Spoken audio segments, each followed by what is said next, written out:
नमस्कार दोस्तों, बिहार स्वास्थ्य विभाग में 41,755 पदों पे बहाली होने जा रही है, जिसमें ड्रेसर की बहाली होगी, स्टाफ नर्स की होगी, लैब टेक्नीशियन की होगी, एक्सरे टेक्नीशियन की होगी, ईसीजी टेक्नीशियन की होगी, ओटी असिस्टेंट की होगी, फार्मासिस्ट की होगी। इसके अलावा और भी कई पदों पे बहाली होने जा रही है। सीटों की संख्या भी बढ़ाई गई है। तमाम जानकारी इस वीडियो में देने वाले हैं कि आवेदन कब से शुरू होगा, आवेदन शुरू होगा भी कि नहीं होगा, क्योंकि ये सवाल सबसे ज्यादा पूछा जाता है कि आखिर बताइए केवल पेपर में ही आएगा कि सच में बहाली आएगी। इसके ऊपर भी बात करेंगे। तमाम जानकारी इस वीडियो में देने वाले। आज की जो खबर है, आज का जो अपडेट निकल कर आया है, उसके बारे में हम बात करने वाले हैं। बिहार स्वास्थ्य विभाग की बड़ी भर्ती है, अच्छी भर्ती है और बिहार विधानसभा चुनाव का पहले क्लियर होगी। तो आइए इस वीडियो को स्टार्ट कर लेते हैं और सबसे पहले बात करते हैं यहाँ पे जो आज की न्यूज एक बार पहले देख लीजिए, फिर हम चलेंगे आगे, अपडेट देंगे आपको। बिहार स्वास्थ्य विभाग में कहा गया है कि 41,755 पदों पे जो है भर्ती शीघ्र होने वाली है। ये बात तो हो गई। दूसरा न्यूज़पेपर में आप देखेंगे यही बात कही गई कि बहाली प्रक्रिया पूरी होने के बाद और बेहतर होगी स्वास्थ्य सेवा। ये दूसरे न्यूज़पेपर की बात हो गई। तीसरे का आप देखेंगे यहाँ पे लिखा है कि स्वास्थ्य विभाग में 41,755 नियुक्तियों पर जल्द होगी बहाली। ये तीसरे न्यूज़पेपर की बात हो गई। यानी आप सभी न्यूज़पेपर में एक ही बात कॉमन देखेंगे, जिसमें कहा गया है 41,755 पदों पे बहाली होने जा रही है। थोड़ा सा इसमें हम अंदर चलते हैं, क्या बातें कही गई है, उसके बाद मैं आपको लेकर चलूंगा, तमाम जानकारी दूंगा, नियमावली भी बताऊंगा।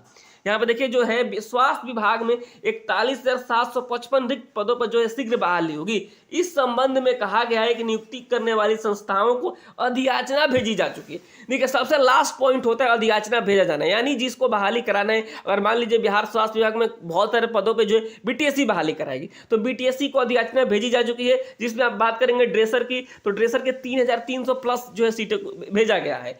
बाकी तमाम जो है बताएंगे कि हम जो है किन पे कितना भेजा गया है। यहाँ पे क्या बातें कही गई कि जो टोटल रिक्तियां है ना 43,838 है। टोटल जो सीट खाली है बिहार स्वास्थ्य विभाग में 43,838 है। हालांकि अभी 41,755 पदों पे जो है अधियाचना भेजी जा चुकी है। जो भी संबंधित आयोग है, बीटीएससी है, बीपीएससी है, या फिर तमाम जो चीजें हैं उनको भेजी जा चुकी है। अब जो एक सवाल सबसे पहले निकल कर आता है यहाँ पे कि जो है ये बहाली कब से शुरू होगी, आवेदन कब से शुरू होगा, ये जो सवाल है। उसके पहले हम बता दें जिनके मन में ये डाउट है, एक डाउट है सबके मन में कि ये आप जैसे आपने आज न्यूज़पेपर के माध्यम से देखा, इसके पहले भी आप देखे होंगे बहुत सारे न्यूज़पेपर के माध्यम से जो बहाली निकलते रहती है कि जो है अस्पतालों में जो ड्रेसर के 3,326 पदों पर जल्द होगी बहाली, अधियाचना भेजी जा चुकी है।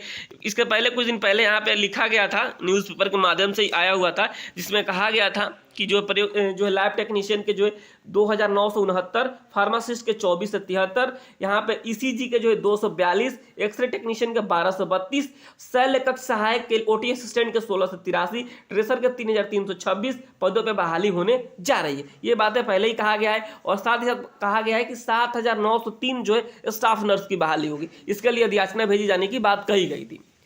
तो एक बात निकलकर मैं अभी बात कर रहा था कि जो आखिर ये न्यूज़पेपर में ही बहाली आएगी कि सच में आएगी। तो मैं आपको बता दूं एक बात कि आप कहीं लिख के रख लीजिए, 100% बहाली आ रही, 100%, मैं 99 भी नहीं बोल रहा हूँ, 100% बहाली आ रही है। अधियाचना भेजी जा चुकी है। अब जो है हो सकता है 10 दिन डिले हो जाए, लेकिन बहाली आ रही है। इस बात को आप लोग नोट करके रखिए। आप इस चीज में अगर आप कंफ्यूजन में कि बहाली आएगी भी कि नहीं आएगी, तो इस चीज को आप भूल जाइए, बहाली आ रही है। तो आपको अब तैयारी उस हिसाब से कर देना है। जो भी पोस्ट के लिए आप एलिजिबल हैं, आपके पास जो भी डिग्री है, उस डिग्री के हिसाब से आप पढ़ना शुरू कर दीजिए, ताकि आप पढ़े रहिएगा, जानकारी रहेगा, तभी तो जो है आप एग्जाम पास कर पाइएगा। मान लीजिए कल ही बहाली निकल कर आ जाती है ड्रेसर की, कल ही आ जाए, एक बात बताइए, और जो है आवेदन शुरू हो जाए और कहा जाए बीटीएससी के द्वारा कि हम जो 1 महीने में एग्जाम से ले लेंगे इसका, तो आप कैसे जो है आप दे पाइएगा? उसके लिए आपको पढ़ना पड़ेगा पहले। तो ये सारी चीज़ आप लोग कीजिए, चाहे आप एक्सरे वाले हों, चाहे आप ईसीजी वाले हों, चाहे आप स्टाफ नर्स वाले हों, चाहे आप ओटी असिस्टेंट वाले हों, चाहे आप फार्मासिस्ट वाले हों, आप लोग पढ़िए। सिलेबस वही रहने वाला है। मैं आपको बता दूं कि जो है आपका एकेडमिक ईयर है, जो आपने जो पढ़ा है उसमें इसके अलावा और कुछ सिलेबस नहीं रहने वाला है। मैं सिलेबस के ऊपर जो है वीडियो लेके आ रहा हूँ हमेशा।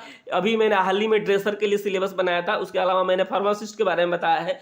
अब मैं जो है मेरी कल वीडियो या परसों वीडियो जाएगी, उसमें मैं लैब टेक्नीशियन के बारे में बताऊँगा और तमाम चीज़ें मैं बताऊंगा इस चैनल के माध्यम से। आने वाले दिनों में एक एक करके सारा सिलेबस मैं बता रहा हूँ। अभी 2-3 सिलेबस बता चुका हूँ। इस चैनल पे वीडियोस पढ़िए, आप लोग जाकर देख लीजिएगा। तो ये सारी चीज़ें हो गई। यानी अब आवेदन कब से शुरू होगा? देखिए, संभावना ऐसी जताई जा रही है कि आपको जो है आवेदन दिसंबर में जो है दिसंबर के आखिर तक जो है आवेदन शुरू हो जाएगा। लेकिन अगर किसी कारणवश नहीं शुरू होता है तो जनवरी में तो कोई रोक ही नहीं सकता आपको, मैं बता देता हूँ। जनवरी से पार नहीं होगा ये बहाली। जनवरी के पहले पहले आपको ये बहाली देखने को मिलेगी, चाहे वो ड्रेसर की हो, चाहे लैब टेक्नीशियन की हो, चाहे ओटी असिस्टेंट की हो, चाहे फार्मासिस्ट की हो, चाहे स्टाफ नर्स की हो, तमाम जो चीज़ें हैं। तो आप लोग जो तैयारी में लगे रहिए। अपने जो भी डॉक्यूमेंट्स हैं, अगर आप बिहार से हैं या फिर बिहार से बाहर के हैं, दोनों लोग फॉर्म को अप्लाई कर सकते हैं। अगर बिहार वाले हैं तो जो है आपको डोमिसाइल बनवा लीजिए। अगर आप EWS से आते हैं तो EWS बनवा लीजिए। कास्ट सर्टिफिकेट है तो कास्ट सर्टिफिकेट बनवा लीजिए, नहीं है तो। और ये सारी चीज़ें डॉक्यूमेंट्स को रेडी रखिए, और डॉक्यूमेंट्स को रेडी रखने के बाद से जो है आप आगे बढ़िए। इसमें तैयारी पूरी रखिए कि बहाली आ जाए या कल आए, हमें इस बार ले लेना है बहाली। इस बार हमें जो है एग्जाम्स निकाल लेना है, क्योंकि अब बिहार स्वास्थ्य विभाग की सभी बहालियाँ जो है एग्जाम्स पे ही होने वाली है। अगर आप तैयारी करना चाहते हैं तो मैं क्लासेस पे स्टार्ट करूंगा आने वाले दिनों में, फॉर्म जैसे ही ऑनलाइन स्टार्ट होता है। हालांकि अभी मेरे पास नोट्स है, PDF है, जिसमें किसी में 4000, किसी में 5000, किसी में 6000, इस तरीके के जो है आपको जो ऑब्जेक्टिव टाइप क्वेश्चन आंसर मिल जाएंगे। उसके लिए आपको इस नंबर पे मैसेज करना होगा 72 899 59 436 पे, जो कि चार्जेबल होगा।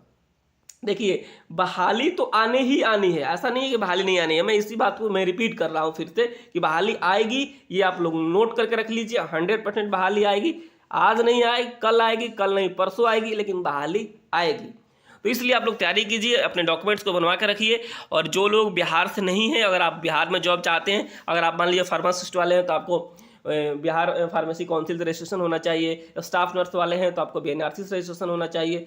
ANM वाले हैं तो उनको भी रजिस्ट्रेशन होना चाहिए। बहुत सारे ऐसे जो पद हैं, बहुत सारे ऐसे विभाग हैं जहाँ पर रजिस्ट्रेशन होना आवश्यक है। तो इन सारी चीज़ों को आप पूरा कीजिए और थोड़ा सा इंतजार कीजिए, बहाली आएगी। और तो मैं आपको आवेदन का डेट भी बताऊंगा, कैसे आवेदन करना है इस चीज़ को भी बताऊंगा। आपको A to Z जानकारी देते रहूँगा यहाँ पे, जो आपको एजुकेशनल एकेडमी चैनल पर आपको सारी चीज़ें मिलती रहती है। तो फिलहाल इस वीडियो में इतना ही है। इस वीडियो के माध्यम से आपको यही बताना था कि जो है बहाली 41,755 पदों पर जो है आ रही है। अब जो है आवेदन शुरू होगा, इसके लिए आप लोग जो है कमर कस लेना है। आप लोगों को जो है अब बिल्कुल अपने डॉक्यूमेंट्स को रेडी रख लेना है, क्योंकि अब जो है आखिरी समय है ये बिहार विधानसभा चुनाव के पहले, अगले साल चुनाव है, उसके पहले पहले आपको ज्वाइनिंग आपके हाथों में होगी और आप सरकारी कर्मचारी बन जाएंगे। तो फिलहाल इस वीडियो में इतना ही। मिलते हैं आपसे फिर किसी और अपडेट के साथ, तब तक के लिए नमस्कार, धन्यवाद। अगर आप किसी भी ग्रुप से ज्वाइन नहीं किए तो हमारे कमेंट बॉक्स में जो पिन किए हुए ग्रुप आप ज्वाइन कर सकते हैं, वहाँ पर मैं आपको लेटेस्ट अपडेट देते रहता हूँ। नमस्कार, धन्यवाद।